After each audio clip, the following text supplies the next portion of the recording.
Olá, bem-vindo, bem-vinda. Deus abençoe você, Deus abençoe sua casa, Deus abençoe toda a sua família. Sejam todos bem-vindos, porque com a graça de Deus, estamos começando aqui pela nossa rede Século XXI, o nosso programa Vida e Saúde. O programa que já tem essa marca registrada aí no seu coraçãozinho, a união sempre entre a ciência médica e a espiritualidade. Aqui no Vida e Saúde, fé e medicina juntas.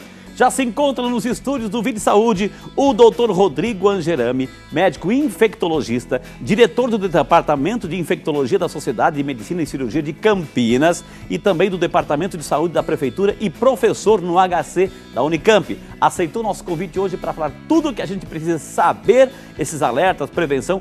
Febre amarela é o tema de hoje. E é claro, febre amarela. E o programa fica muito mais interessante quando você que está aí, isso mesmo, você que está aí nos acompanhando agora, participa, manda a sua pergunta, interage conosco. Telefone de graça, minha gente, 0800 777 0021, 0800 777 0021, ou pelo fixo 19 3871 9620, 19 3871 9620.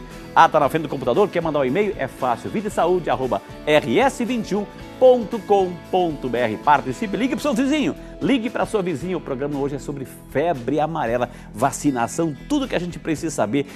A causa, agente transmissor é o tema de hoje, viu?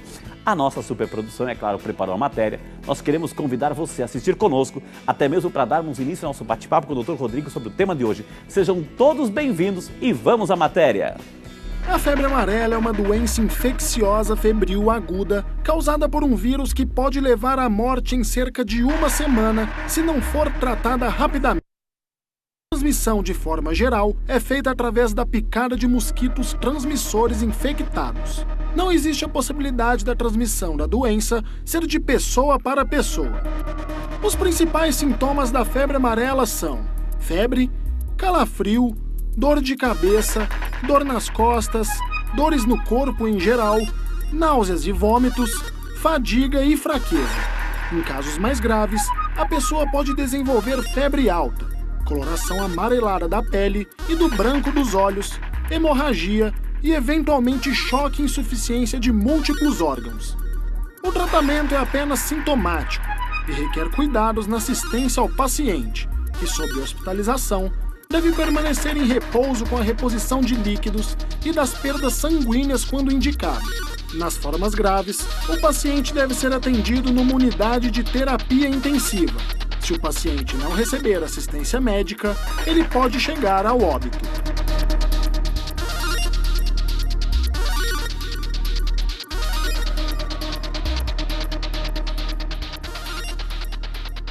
Muito bem, aí a matéria é muito bem ilustrada, mas hoje a gente vai detalhe por detalhe esclarecer você sobre essa realidade.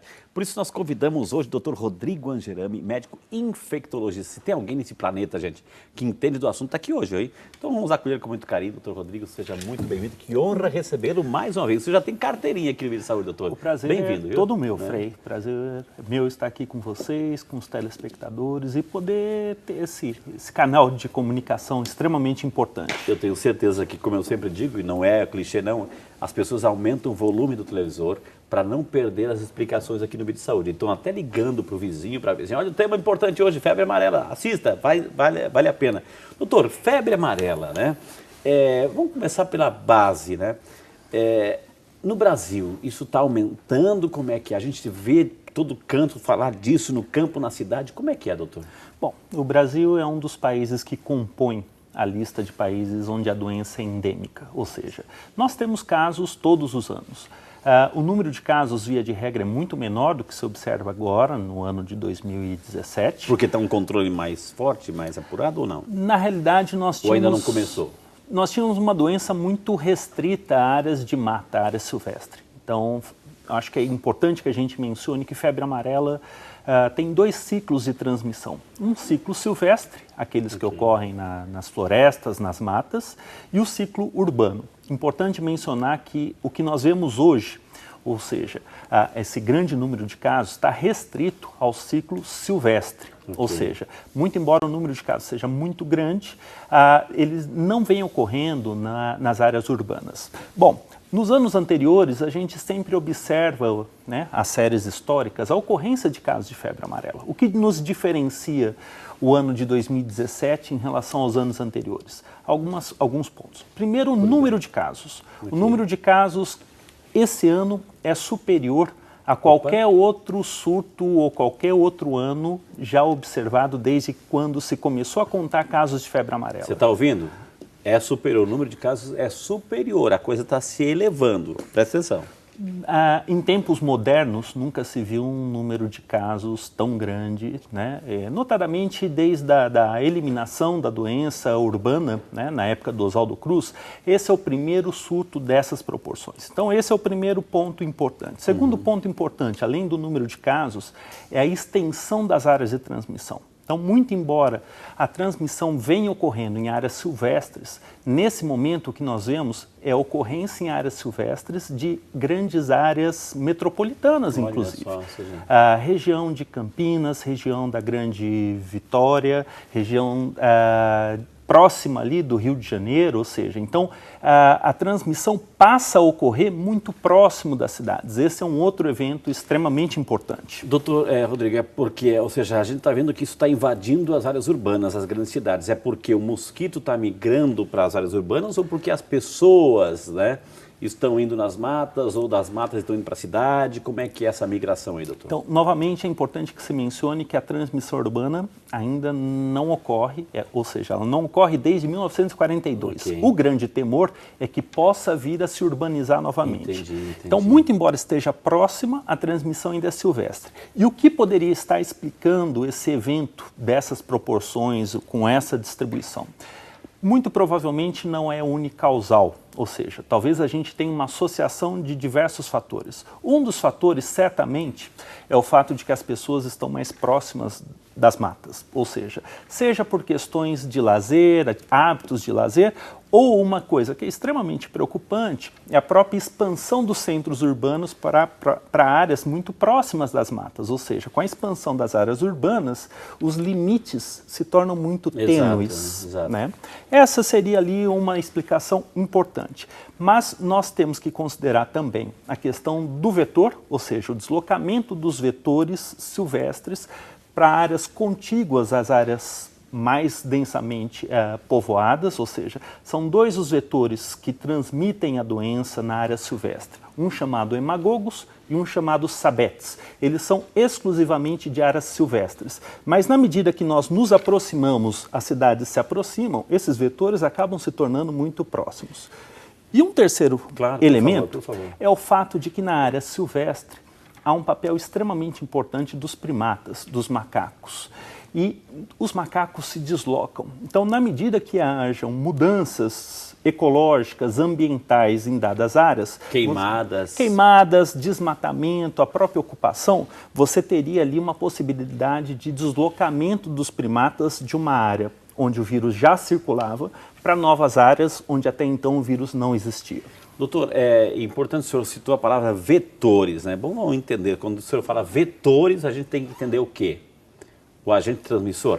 Isso, quem transmite o vírus. Então, a febre amarela é uma doença viral, como a própria matéria, muito bem feita, menciona, não existe transmissão pessoa a pessoa e há necessidade de que um vetor, e no caso do vetor da febre amarela é um mosquito, infectado, pique uma pessoa suscetível, ou seja, que não tem imunidade, transmitindo dessa forma o vírus. Ou seja, a pessoa tem febre amarela, ela não se preocupe que ela não vai passar para uma outra pessoa. Não vai passar. A pessoa não há transmissão não pessoa vai passar no copo, na mão, no aperto de mão, no abraço, no beijo, não vai passar. Então, tira isso, né, da preconceito que porventura possa existir. Agora, doutor, assim, muita gente falava assim que o mesmo mosquito da dengue transmitia a própria dengue, o Aedes aegypti transmitia a dengue, a chikungunya e a febre amarela. Isso é verdade? É mito também? Como é que é? Não. É importante que se mencione que o Aedes aegypti é um vetor extremamente competente. Então, ele sim é passível de transmitir a dengue, como nós bem sabemos. Mais recentemente, compreendemos a transmissão do Zika e do chikungunya. Isso. E no ambiente urbano, que é o ciclo que até então nós não temos, né, e é o grande temor é que possamos voltar a ter, O vetor responsável pela transmissão do vírus da febre amarela é o Aedes aegypti, ou seja, na cidade, okay. Na área urbana. Na área silvestre são aqueles dois outros que eu havia mencionado. Como é que é o nome dos outros, doutor? Haemococcus e sabetes, é o nome do mosquitinho lá. Dos dois mosquitos, das duas espécies. Agora, o senhor citou a questão do macaquinho, muita gente assim, doutor, porque é normal você estar perto de uma área urbana e que de repente tinha uma mata e você vê aqueles macaquinhos, aqueles saguis, enfim, que de repente estavam lá, mas começam a entrar nas casas, nos muros, etc. É essa interação, porque muita gente assim começa assim, tem que sacrificar o macaquinho. Não se trata disso, né, doutor? Ele não vai transmitir. De forma alguma, né? Essas espécies de macacos, aqui para nós no Brasil, mais relacionadas ao ciclo de transmissão silvestre da febre amarela, é o sagui, popularmente chamado o sagui, o mosquito prego e o bugio. Né? Existe maior e menor suscetibilidade desses primatas, então, em tese, o sagui é aquele mais resistente, que uma vez infectado ele ainda não adoeceria de uma maneira grave, e por um outro espectro você teria o bugio, que é extremamente suscetível e vulnerável. Nós estamos vendo uma mortandade de macacos em paralelo ao que se observa nesses surtos, por febre amarela. Os macacos, eles não têm a capacidade de transmitir para humanos. Isso é importante, não é porque o macaquinho tem o vírus, ele vai morder alguém, não se trata disso. Presta atenção. E mais, eles têm um papel extremamente altruísta quando a gente pensa em detecção de doenças. Toda vez que nós observamos macacos mortos, há necessidade de uma investigação laboratorial, porque não raramente a ocorrência de surtos de casos humanos são precedidos pela ocorrência em macacos. Então, eles são sentinelas e acabam muitas vezes servindo até para que nós possamos ter instrumento de proteção aos humanos, ou seja, evitar que a doença saia da circulação entre macacos e chegue aos humanos. No tabuleiro, doutor, eles são os peões que estão na frente, né? Exatamente. Agora, eles morrem porque não tem resistência? Como é que é, doutor? Por que os macaquinhos morrem? Porque ele não tem resistência em relação ao vírus que o mosquito levou até eles? Como eu havia mencionado, os saguis são naturalmente mais resistentes. Eles sim podem adoecer, sim podem ter doença grave, mas a ocorrência de doença grave é muito menos frequente. Os bugios, por sua vez, têm um comportamento muito semelhante ao que nós vemos em nós humanos uma vez infectados, ou seja, um potencial de doença muito grave e uma suscetibilidade natural que os torna vulnerável a uma doença mais grave. Doutor, a gente preparou, eu vou convidar o senhor aqui comigo, doutor, por favor. A gente preparou aqui, até mostramos na abertura do programa, mas eu gostaria que o senhor esclarecesse mais e melhor aqui sobre os sintomas comuns. Como é que a pessoa sabe que ela tem febre amarela? Bom, é importante que se mencione que cerca de 70% a 80% dos casos de humanos infectados pelo vírus da febre amarela vão ter uma doença branda, extremamente branda, e muitas vezes até uma infecção pelo vírus sem causar sintomas. Né? Ela pode ser confundida com outra coisa, doutor? Certamente. Então, cerca de 70% a 80% dos casos, quando os sintomas presentes, são esses que nós vemos aqui. Febre, calafrio, dor de cabeça, cansaço, dor muscular, náuseas, e que se nós formos observar... Volta a tela anterior, por favor, volta. Se nós formos observar, são sinais e sintomas comuns a uma série de outras doenças. Eu estou vendo aqui uma gripe, eu estou vendo aqui... Uma fase anterior, inicial da gripe, eventualmente um quadro que precede aquele sintoma clássico de dengue, eventualmente até zika, chikungunya, viroses em geral. Ou seja, na fase inicial, a febre amarela é praticamente indistinguível de outras doenças. Tá. Né? E o que vai dar aquele o tchan dela, digamos assim, poxa, é febre amarela? O que torna a doença potencialmente reconhecível, mais fácil de se reconhecer e distinguir de outras doenças, se dá naquela população de 20%, que essas sim vão ter doença mais grave, mais severa. Né? E aí, é um grupo de risco, a gente poderia chamar assim? Não necessariamente. É uma doença que mesmo indivíduos que não tenham comorbidades, que não sejam dos extremos de faixa etária, podem sim causar uma doença grave e severa. Eu acho que há uma outra lâmina posterior a essa. Próxima, por favor, né? Próxima. E 20% então dos indivíduos que vão apresentar as formas graves vão apresentar acometimento de alguns órgãos, ou seja, lesão de alguns órgãos importantes. Eu queria perguntar para o senhor, eu já estou vendo aqui, por que é febre amarela, doutor? Por que não é febre verde, roxa, azul, amarela? O que tem a ver? Tem a ver com alguma coisa com o fígado aí, doutor? Sim, perfeitamente, Frei. Esses 20% das pessoas que vão ter doença mais grave, o principal órgão a ser acometido, lesado, com uma alteração de sua função é o fígado. E o fígado, uma vez lesado, ele pode levar a uma série de alterações e uma delas é a icterícia, ou seja, a pele amarelada, os olhos amarelados, eventualmente a urina escurecida, tornando o indivíduo literalmente amarelo. É isso que dá um nome, inclusive, à doença. É um indivíduo que tem febre, né, e tem esses componentes. Importante só mencionar que outras doenças também podem deixar amarelo, as hepatites né? agudas, né? Enfim. Outros órgãos também acometidos pela febre amarela são o rim, né? Os rins, levando muitas vezes à insuficiência renal, necessidade de hemodiálise na fase aguda, o coração, podendo causar uma disfunção importante da função cardíaca, o cérebro, ou seja, dando o que nós chamamos de encefalite, podendo levar o indivíduo a coma, né? Múltiplos sangramentos, ou seja, essa é uma doença que nós chamamos de febre hemorrágica. Okay. Né? Doutor Rodrigues, só aproveitando assim, isso tudo, um mosquitinho apenas faz isso tudo? Isso tudo numa conjunção de um mosquito, um vírus e um indivíduo que nós não sabemos dizer quem vai manifestar a forma mais grave. Claro, cada um é cada um. Mas de cada 100, 20 indivíduos vão apresentar essas complicações. Ou seja, é o vírus que está lá alojado, se reproduz a uma velocidade tal e vai fazendo um dano tremendo no corpo, doutor. Que nós chamamos de uma doença multissistêmica, ou seja, diversos órgãos e aparelhos lesados ao mesmo tempo. E o nosso sistema imunológico, doutor? Ou vai depender também daquela pessoa? Tem pessoas, ou seja, que tem um sistema imunológico fantástico, bom, que uma vez infectado, o próprio organismo vai tratar de defender e expulsar aquele vírus de lá ou não? Sim, assim como nós vemos para qualquer outra doença infecciosa, ou seja, se nós pusermos 10 pessoas que se expõem ao mesmo vírus da gripe, nós podemos ter perfis muito distintos de agravamento.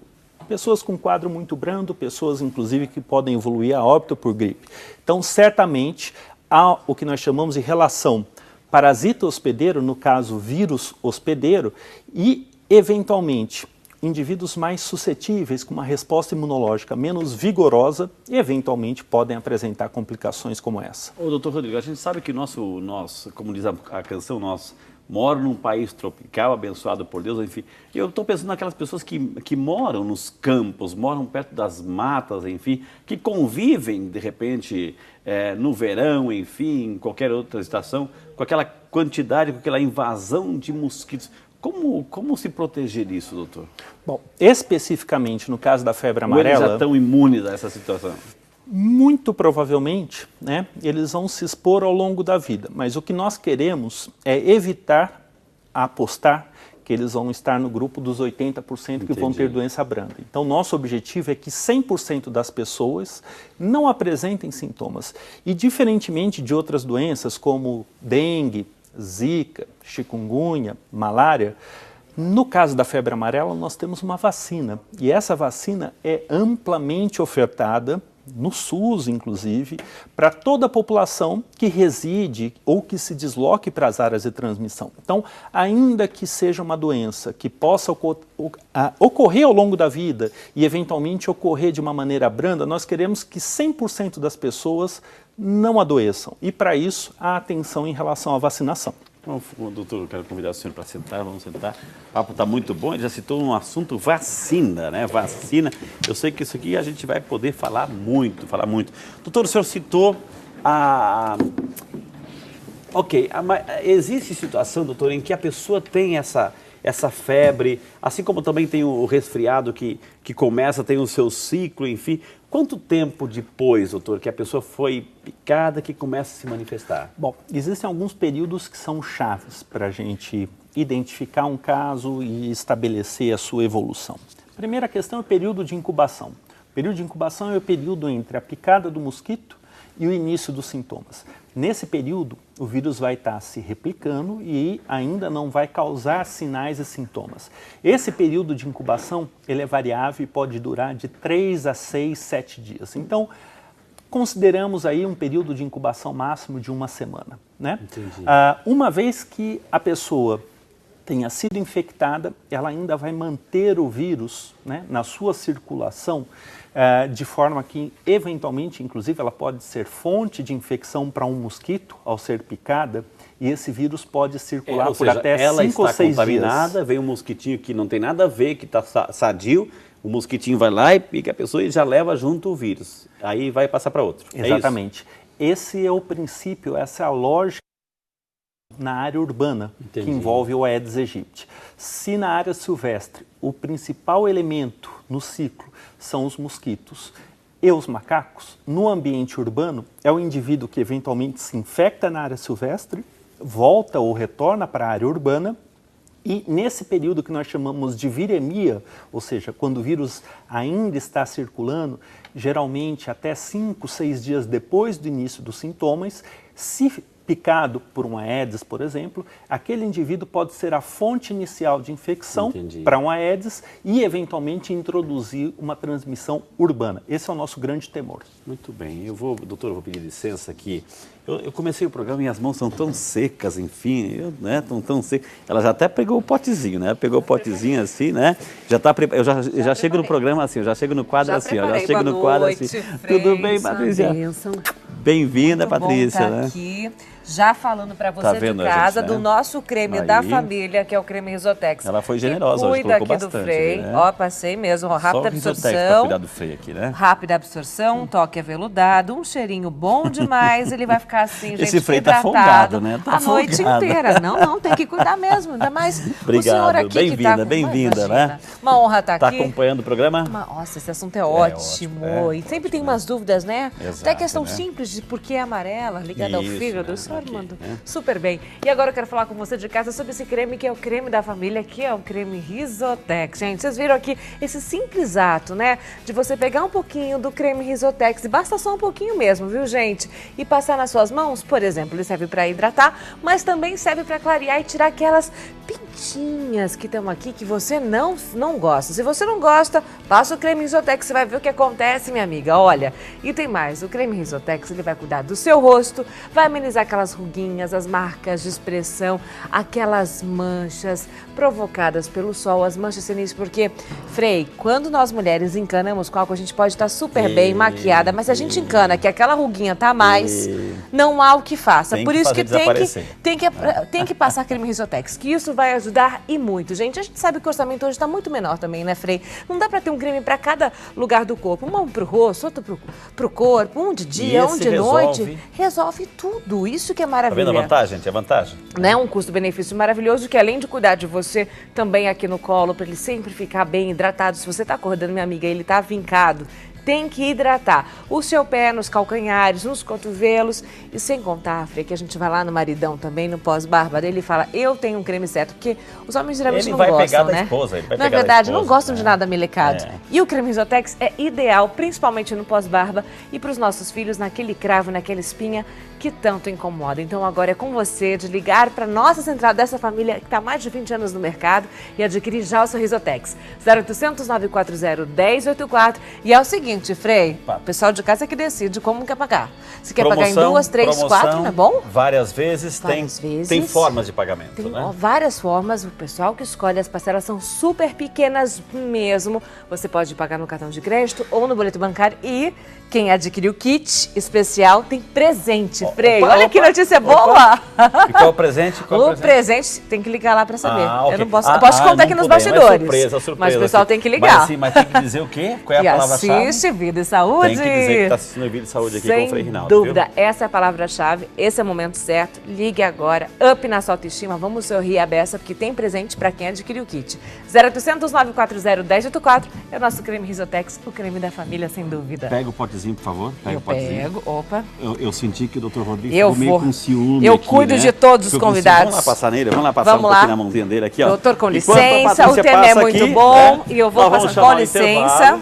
Aqui, vamos chamar o intervalo, porque na sequência temos muito mais temas hoje aqui sobre febre amarela, é o tema de hoje. Obrigado, Patrícia. Imagina, é Risotex, que maravilha. sempre. Vamos no intervalo, então.